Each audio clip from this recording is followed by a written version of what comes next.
À partir du moment où on a une identité claire et qu'on a des repères et des valeurs, pour moi, finalement, c'est pas l'identité qu'on reconstruit, c'est juste un environnement qui change.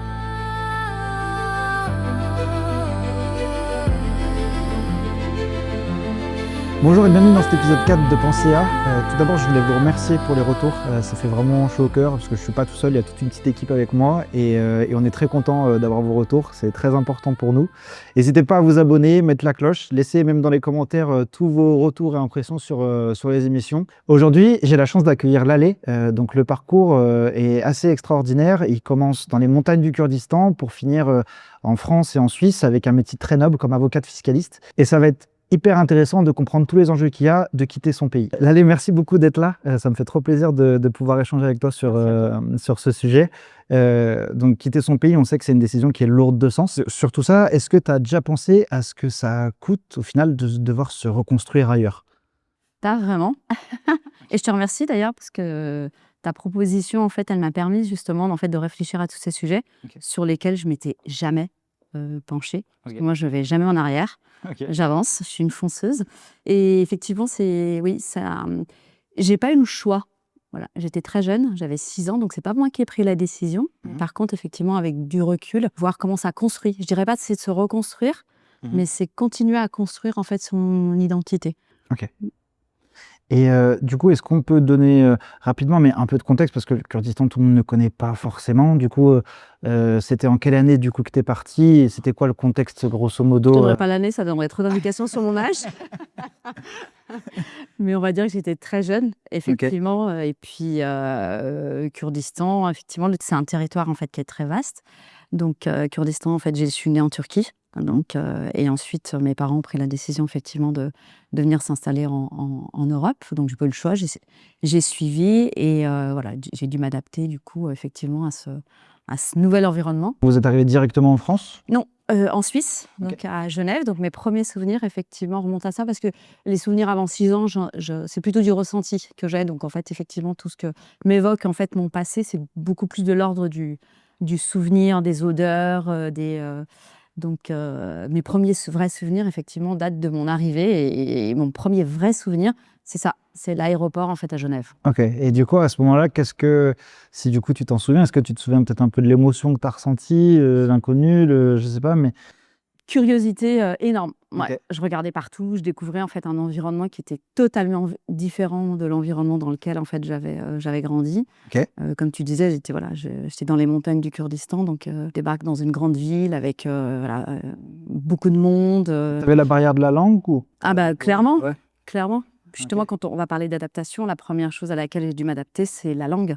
Parce que je parlais pas du tout français, qui était une barrière au départ, mais on apprend très vite jeune. Ouais. Et tes parents parlaient français ou pas du tout? Mon père, oui, Ouais. mais pas ma mère, parce qu'en fait, mon père était déjà là et je ne connaissais pas mon père. Donc, c'était une découverte aussi pour moi. Connaître, en fait, apprendre à connaître mon père. Et donc, non, pas du tout. Non. Et du coup, à ce moment-là, alors, t'es petite, est-ce que tu arrives à conscientiser ce que tu quittais ou pas du tout? Non. Enfin, comment un enfant le vit, ça? Je pense qu'en fait, on a une capacité d'adaptation qui est énorme, beaucoup plus petit que si j'avais dû effectivement partir beaucoup plus tard. Ouais.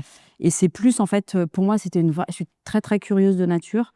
Pour moi, c'était une découverte totale et j'avais qu'une envie, c'était d'être là et de voir encore et encore. Et Découvrir un peu le nouveau système. Je pense que toute petite comme ça, j'avais pas conscience que c'était quelque part terminé, que j'allais recommencer en fait complètement autre chose. C'était comme un grand voyage. Voilà, j'allais faire un grand voyage, donc c'était super.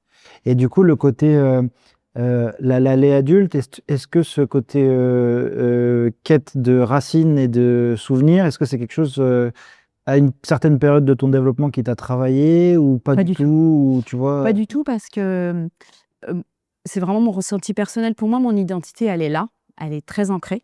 Parce qu'effectivement, j'ai des repères très, très forts. C'est ce qui fait aussi un peu ma force. Et tout ce que j'ai pu faire après ou redécouvrir, en fait, ça a été une suite de construction en fait, de moi-même. En fait. Voilà, c'est un peu comme je te disais, une curiosité en fait, qui est inassouvie. Et j'apprends et j'emmagasine l'expérience. Et Et au contraire, ça m'élargit, on va dire, au niveau de ma personnalité encore plus. Quête de racines, non, parce que finalement, c'est pas comme si j'ai continué à grandir dans mon environnement, parce que la langue, je l'avais aussi, la cuisine, j'ai continué en fait à l'avoir. Donc finalement, moi, il n'y avait pas de perte. J'ai eu la chance aussi d'avoir la possibilité d'y retourner quand je voulais. Donc voilà, du coup, je continuais en fait à garder finalement ces racines, cette culture, et puis à en découvrir en fait une autre. Oui, les deux sont un peu mais complètement. En fait, pour moi, c'est une continuité. Il n'y a pas de perte ou de fin ou de nouvelles choses. Pour moi, c'est voilà. Ouais, ça fait partie d'un package. C'est exactement ça. Et donc du coup, alors je sais pas si par exemple tu as eu l'occasion déjà peut-être d'en parler avec tes parents ou des choses comme ça, mais est-ce que tu sais à quel moment, ou même toi dans ton ressenti, vous avez compris que la vie d'avant était vraiment derrière? Alors, moins à mon niveau, justement plus au niveau peut-être de ma mère. Parce que pour elle, elle était adulte et c'était peut-être plus difficile. Moi, je pense que je l'ai compris tout de suite. Je l'ai compris tout de suite parce que voilà, j'avais 6 ans, je suis arrivée, j'ai tout de suite en fait été scolarisée et très rapidement, donc j'ai appris très vite le français et j'ai mes premiers souvenirs de mes rêves, c'est en français. Donc je sais que là, tout de suite, j'ai compris qu'effectivement, j'étais passée dans une autre dimension. Oui, qu'il y avait une autre culture qui arrivait et que ça se mélangeait. Et puis que c'était la mienne. C'est C'était devenu très rapidement en fait la mienne. Et du coup, pour tes parents, par exemple, qu'est-ce qui a été le plus dur à laisser? Est-ce que... La famille. La famille? La famille. Du coup, pour moi, ça l'était pas. Parce que moi, je retrouvais en fait mon père, j'avais ma famille avec moi. Donc, j'avais pas vraiment... Oui, la transition de toi, en fait, mes repères, mes repères de base étaient là, avec moi. Donc, j'avais pas de perte. C'est plus l'environnement que je perdais, parce que je suis très nature. Mais après, voilà, on vit au bord du lac Léman, j'avais les montagnes, il y avait le lac. Donc, c'est ça. Du coup, cet environnement, il est important aussi, parce que je pense que si j'étais arrivée tout de suite à Lyon ou à Paris, dans une grande ville, le choc aurait été plus violent. Alors que là, non, au contraire, c'est pareil, une espèce de... Oui, ça fait une transition, quoi, en fait. Exactement. Ok. Est-ce que, du coup, dans le... Alors, du coup, de ce que tu dis, à voir, mais est-ce que tu as la sensation d'avoir perdu définitivement quelque chose? Pas du tout. Jamais. Ok. Non, parce que finalement, ce que j'ai gagné, c'est des choix de vie. C'est énorme. Et puis, ce que je disais, j'ai la possibilité d'y retourner quand je veux. Donc, finalement, on ne perd rien. En fait, c'est des décisions. Soit on a envie, parce que ça ne nous convient pas, de couper. Voilà. Pour moi, c'est dommage, parce que c'est perdre quelque chose. En fait, en tout cas, une expérience de vie qui est très, très enrichissante. Donc, non, au contraire, j'ai tout gagné. J'ai tout gagné parce que j'ai cette expérience en fait, que j'ai en moi et qui partira jamais, qui fait partie de moi. Et puis, j'en découvre d'autres. Donc non, mais parce que c'est lié aussi à mon contexte très particulier. Il y a des personnes en fait qui n'ont pas le choix que de couper. Et oui, là, effectivement, je pense qu'on perd quelque chose. Donc, Et donc, du coup, quand tu arrives du coup, à Genève, tu n'as pas encore forcément la langue complètement acquise. Comment ça se passe pour sociabiliser avec les autres enfants, ou comment la langue, tu l'apprends finalement au tout début? Quand je suis arrivée au CP, puis j'avais des cours de français en fait en plus. Mais bon, je pense qu'on avait des facilités, donc on a appris très très vite. Et enfant, je pense qu'on apprend très vite. Et j'avais l'avantage d'entendre déjà plusieurs langues autour de moi, parce que ma langue maternelle était le kurde. J'allais à l'école en Turquie, donc j'avais déjà appris le turc aussi. Donc d'entendre en fait différentes langues, ça aide en fait à apprendre encore plus vite. Donc au bout de 2-3 mois, je parlais très très bien français. J'ai pas aucun souvenir d'avoir eu en fait une difficulté, que ce soit dans l'adaptation ou dans l'apprentissage en fait de la langue. Et donc, du coup, le fait d'avoir eu toute cette phase de transition que tu as vécue jeune, du coup, peut-être qui t'a forcé à observer, analyser un peu plus vite que la moyenne, ça montre du coup que tu as une lucidité sur les gens qui va être peut-être un peu plus rapide que la moyenne par rapport aux gens de ton âge à ce moment-là. Et est-ce que ça a influencé ton parcours professionnel par la suite, tu penses, ou... Ah, mais j'en suis sûre. Pour moi, ça m'a aidé énormément, effectivement, parce que il a fallu trouver des clés pour justement mieux comprendre effectivement mon environnement beaucoup plus rapidement. Pour moi, cette capacité d'adaptation, et notamment aujourd'hui dans mon métier actuel, en fait, j'ai une clientèle qui est très variée. Pour moi, c'est un outil, en tout cas une compétence qui est très importante pour pouvoir m'adapter en fait à chaque typologie en fait de clients. Ouais. Et je pense que l'avoir, en tout cas, su peut-être le développer très tôt, c'est une espèce d'arme, en fait. Ok. Ouais. Et est-ce Très que du utile coup ça aujourd'hui. te développe aussi un côté vigilance? Enfin, tu vois, le fait de devoir parfois, t'es parti peut-être assez rapidement, tu vois, ou des choses comme ça. Est-ce que du coup tu as ce truc-là de savoir rebondir assez vite ou enfin, qu'est-ce En que fait, on ça... apprend beaucoup justement à pas être dans l'émotion immédiate, prendre du recul. Ça, je pense que pareil, ça aide en fait vraiment dans le quotidien, en fait, dans la vie personnelle ou dans la vie professionnelle. C'est-à-dire qu'on a un petit peu de recul, on est dans l'observation. Ouais. Et effectivement, donc le terme vigilance, mais pas le vigilant anxieux, pas le vigilant en fait qui méfiance, mais Oui. le vigilance plus Prévenance. Enfin, prévenance, et même puis pas. on pose les choses. Ok. On pose les choses parce que on a besoin de savoir où on va. Ouais, ok. Et on va savoir où on va. C'est-à-dire qu'on va pas agir et réfléchir après. On va réfléchir et agir après. Donc ça aide en fait, ça fait un tampon. Et donc, du coup, ces étapes-là, ça démontre une certaine force aussi de prise de décision de la part de tes parents quand tu étais petite. Pour toi, aujourd'hui, c'est quoi être forte? Est-ce que du coup, c'est savoir prendre des décisions radicales, entre guillemets, de changement de cap complet? Est-ce que c'est être solide et garder un cap tout le long? Enfin, qu'est-ce que c'est pour toi être ça aujourd'hui? Pour moi, être forte, c'est savoir qui on est. Et justement, c'est clairement, effectivement, savoir d'où l'on vient et où l'on va. C'est très bien connaître ses origines, justement, culturelles. Et la force, pour moi, c'est la force intérieure. À partir du moment où on identifie, en fait, notre soi intérieur, et ça nous donne, en fait, un ancrage, une stabilité. Et effectivement, ce parcours-là, je pense que ça m'a aidée à être très, très ancrée. Mais parce que j'ai aussi la chance, peut-être, d'avoir des parents qui, justement, qui savent exactement qui ils sont, où ils vont, et avec des valeurs. Je pense que ça aide beaucoup d'avoir des valeurs en fait qui sont solides. Ok. Donc pour moi, c'est ma plus grande force, c'est ma force intérieure. Ok. Et est-ce que du coup, par exemple, donc là, tu as des enfants aujourd'hui. Comment est-ce que la Lalé maman, du coup, fait perdurer peut-être ses racines ou comment tu abordes ça? C'est pas évident. Ouais. J'en parlais un petit peu justement avant l'émission. J'aurais aimé, et en fait, c'est même pas j'aurais aimé, mes filles me l'ont reproché. Je leur ai pas parlé ma Que langue. tu parles encore Que je aujourd'hui parle, pourtant, oui, ouais. bien sûr. J'aurais aimé le faire, mais pour moi, en fait, ma relation à mes enfants, elle devait être très naturelle. Et comme je te le disais, j'ai très vite rêvé en français.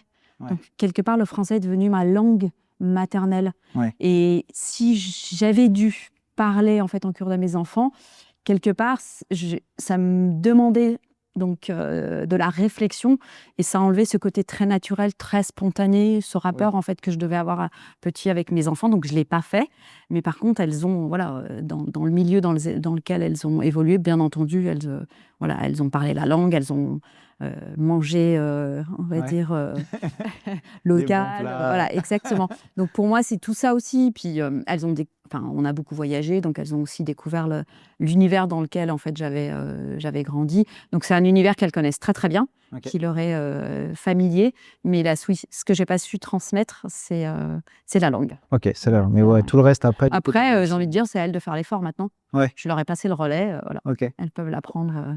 Ah, mais c'est bien du coup d'arriver à. Mais j'aurais aimé, voilà. j'aurais aimé. Mais c'est vrai que voilà, moi je suis beaucoup sur le ressenti, l'instinctif, l'instantané, et réfléchir à ce que je vais dire en fait à mes enfants, ça. Et donc du coup le fait de les emmener là-bas, etc. Est-ce que du coup ça tu l'as fait après qu'elle t'ait reproché de pas parler? Ou du coup, tu vois, est-ce que ça t'a demandé un effort du coup? Ok, bah du coup je vais le faire parce que du coup elles m'ont demandé, c'est vrai que c'est leur racine, ou ça s'est fait. Non, dès que j'avais l'opportunité, je l'ai fait. Non, Ok. pas du tout. Et donc du coup, en France, il y a plein de gens qui du coup sont originaires d'autres pays, etc. Et parfois il y a des gens qui peuvent avoir une petite crise identitaire aussi. Toi, du coup, vu que tu l'as vécu en étant petite, à quelqu'un qui se sent déplacé dans sa propre vie ou pas forcément en phase avec ce qu'il aimerait être, quelle approche tu pourrais avoir ou quel conseil tu pourrais donner? Ça rejoint un petit peu ce qu'on a évoqué avant, c'est-à-dire qu'à partir du moment où on a une identité claire et qu'on a des repères et des valeurs, pour moi, finalement, c'est pas l'identité qu'on reconstruit, c'est juste un environnement qui change. Ok. Donc, c'est simplement s'adapter en fait à son nouvel environnement. Ton identité, en fait, pour moi, elle change pas. Elle change pas, mais c'est si on sait qui on est. Ok. C'est pour ça qu'on parlait de force intérieure tout à l'heure. Pour moi, à partir du moment où on a cette force intérieure, il y a beaucoup de personnes aussi qui partent de France pour aller s'installer ailleurs. Au contraire, en fait, c'est une richesse et ils vont effectivement apprendre des nouvelles choses, mais leur fort en tout cas, leur personnalité ne va pas changer ou leur identité ne va pas changer. Donc, je dirais, peu importe finalement où on est, Mhm. faut juste savoir qui on est et après, voilà, avoir des repères en fait sur soi. Et Ok. le reste, pour moi, ça suit. Et ça, quelqu'un qui n'arrive pas, par exemple, à avoir trop de repères, comment les retrouver ou les garder, tu vois, des choses comme ça? Il y a une grande partie, je pense, qui vient quand même de l'enfance et de l'éducation que vont donner les parents. Donc Ouais. effectivement, si les parents n'assument pas leur identité, ça va être très, très compliqué de le transmettre en fait à leurs enfants. Donc s'ils n'ont pas eu, comme moi, j'ai eu la chance en fait d'avoir une identité claire dès le départ, c'est effectivement peut-être voilà, aller la chercher. Mais après, dans ses origines, on n'est pas obligé de tout prendre, hein. Mmh. Voilà, on prend que ce qui nous correspond à nous. Peu importe en fait, j'ai envie de dire l'origine.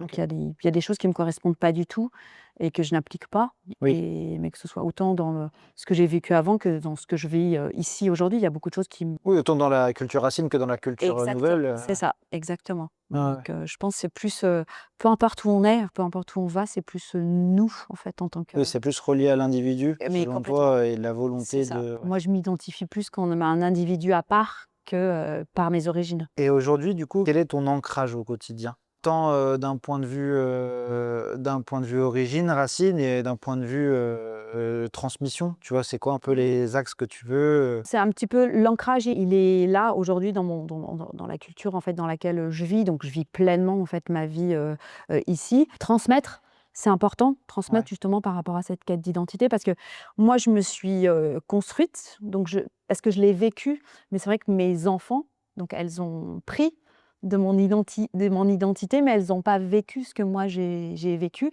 Donc en fait leur transmettre, c'est aussi les rendre solides en fait par rapport à ça. Je pense que l'enjeu, il est plus chez mes enfants Ouais, que chez moi. ouais. Moi, je sais qui je suis. Voilà, je pense que de vivre l'expérience, en fait, c'est quelque chose qui rend très fort. Mmh. Donc, l'enjeu, il est vraiment chez mes enfants. Elles vivent effectivement dans un environnement qui leur appartient pleinement, Mmh. mais inconsciemment, je leur ai transmis aussi quelque chose qu'elles n'ont pas vécu. Donc, c'est de réussir effectivement à leur faire comprendre, en fait, finalement, ce qu'elles ressentent, mais qu'elles n'ont pas vraiment appréhendé. Ou, Ouais, c'est ça. La faire comprendre pourquoi elles sentent ça, mais qu'elles le palpent pas oui, forcément, exactement. Ouais, je pense que l'enjeu, il est plus là et plus OK. chez mes enfants, chez la génération, d'après et c'est peut-être un petit peu ce qu'on peut voir, en fait, chez des enfants, finalement, qui ils sont issus de plusieurs cultures, mais Ouais, qui l'y ont pas vécu. Peut-être ouais. que voilà, un peu le trouble, il vient peut-être plus de là. Donc C'est hyper intéressant de comprendre, en fait, tout ce contexte et donc du coup, le fait d'avoir, changé de pays, jeune et d'avoir beaucoup voyagé, en plus tu l'as dit, est-ce que ça te donne une espèce de sociabilité un peu plus facile dans tes relations avec tes clients? Surtout que du coup, avec le côté avocat, il y a j'imagine quelque chose d'assez, psychologique. Donc comment est-ce que ça joue, en fait, sur ton monde pro, maintenant, par exemple? je pense que ça m'a construit et quelque part, peut-être inconsciemment tourné vers effectivement le métier que je fais aujourd'hui. Je travaille à l'international, donc cette capacité d'adaptation, en fait, elle m'a été très, utile pour, aujourd'hui m'adapter, en fait, à une typologie de clientèle qui est très, très, différente et je pense que oui, je suis peut-être pas arrivée au droit, par hasard. Ouais. Par hasard parce qu'effectivement, je pense que tout ce que j'ai vécu en tout cas, m'a amené en fait je pense que j'ai un parcours qui est assez on va dire, peut-être réglé par rapport à ce que j'ai vécu et en tout cas, je sais que ça a développé des compétences qui m'aident beaucoup en fait au niveau de mon travail. OK Ouais. et du Et la coup sociabilisation, ouais, voilà. Ça, c'est un élément en plus, qui est pour moi très important aujourd'hui, hein. On va pas, je pense qu'on travaille dans un environnement qui devient un petit peu aseptisé. On va pas parler de l'IA, hein, mais on est très concernés, en fait, dans mmh, nos métiers et cette sociabilisation, je pense que ça devient, quelque part, en fait, un élément qui devient essentiel dans la relation, client OK. et qui est très, apprécié, en tout cas, Mmh. et c'est un atout pour moi, oui. Je peux avoir très rapidement, en fait, des repères dans ce qu'on disait tout à l'heure, on parlait de vigilance, Mmh. d'observation. Je pense que tout ça, en fait, le fait de l'avoir développée toute petite, quelque part, c'est devenu très naturel. Et plus on est naturel, justement, dans les relations en fait, avec les clients, et plus la relation, elle est simple et elle devient forte, elle devient plus Elle se solide. fonde sur quelque chose Ouais, de sain. exactement, ouais. Et ça, ils le ressentent, ils le ressentent. Et pour moi, tout ça, c'est lié à ce que j'ai vécu, mais je l'ai vécu, moi, dans des environnements différents, mais je pense que n'importe qui, en fait, si effectivement il est curieux et il prend du recul, peut développer, en fait, les mêmes atouts. C'est juste l'environnement qui change, mais l'environnement, il change aussi voilà, d'habiter, à la montagne ou à la Oui. mer, d'habiter dans une grande ville ou dans une petite ville. Donc je pense que c'est plus, voilà, c'est plus, des aptitudes Oui. qu'on a. Une prédisposition peut-être sur certains points. Aussi, ouais. Et donc du coup, de tout ça, est-ce que tu as eu le sentiment de perdre quelque chose, de gagner quelque chose? Comment, si on devait faire un petit postulat de la Lalé de maintenant, quelle est la balance? Ouais. Il y a pas très longtemps, j'ai été voir enfin, une amie m'a amenée voir un spectacle, et dans le cadre de ce spectacle, en fait, il y avait, une séquence à la fin. En fait, on demandait, en fait, à tout le public de replonger dans son enfance. OK. Voilà. De se dire: «Bah, Thérapie de groupe. aujourd'hui, je suis un adulte, Ouais. d'accord? C'était quoi mon rêve d'enfant? Et est-ce que finalement j'ai réalisé, en fait, mon rêve d'enfant?» Heu, Tout le public, en fait, devait participer, donc on retournait, en fait, en son enfance, et du coup, je suis retournée à la Lalé qui avait 5-6 ans, OK. donc dans les montagnes, en fait, du Kurdistan. J'ai réfléchi, en fait, on se plonge à, bah, c'était quoi mon rêve? Qu'est-ce que je voulais faire? Qu'est-ce que je voulais être? Et je savais pas. Je savais pas, mais parce qu'en fait, la Lalé de 4-5-6 ans, elle avait pas de choix. Mmh. En Bah fait, oui. elle était destinée à une certaine vie, voilà. Et le recul que j'ai eu, en fait, là-dessus, c'est de regarder cette petite fille et de dire: «Oui, en fait, bah, finalement, tu as gagné des choix, et c'est toi qui décides aujourd'hui, en fait, qui as eu l'opportunité de décider, bah, qui tu voulais être, pas qui tu es». Oui. Voilà. Ouais. Et c'est vrai que cette expérience a été très intéressante parce que je m'étais pas, voilà, pareil, pas posé de questions, parce que comme je te disais, moi, j'avance, Oui, tu avances. je recule pas. Donc j'ai gagné beaucoup. J'ai gagné beaucoup. J'ai gagné effectivement, Ça t'a offert un peu la liberté du c'est choix, ça. en quelque sorte? Ouais, surtout en tant que femme. Ouais. Donc et du coup, le sentiment, en fait, que j'ai eu à regarder cette petite fille, c'était plus l'inverse. C'était cette petite fille aujourd'hui, si elle devait te regarder, en fait, qu'est-ce qu'elle te dirait? Et moi, je voyais ça, en fait, je voyais une satisfaction et une certaine fierté quand même à dire: «Mais finalement, tu es devenue une femme libre», Mmh. et ça, je pense que ça a pas de prix. Voilà. OK. Écoute Lalé, merci beaucoup. Avec plaisir, C'est merci à hyper, toi. hyper intéressant, hyper enrichissant, et d'avoir ton point de vue sur ça, et qui plus est avec un parcours comme le tien, qui après, amène à des succès professionnels, énormes. Donc merci beaucoup pour cet échange. C'est vraiment trop bien, je suis très content de t'avoir eu. Merci beaucoup de nous avoir regardés. Vous pouvez nous retrouver, toujours pareil, sur Spotify, Deezer, Apple Podcast. N'hésitez pas à laisser un petit commentaire sur ce que vous avez pensé de l'émission. Si vous avez vécu aussi des expériences, n'hésitez pas à nous le dire. Et si vous voulez passer éventuellement, eh ben, ce sera avec grand plaisir. Je vous dis à très vite. Rendez-vous le mois prochain pour le prochain épisode, et à bientôt.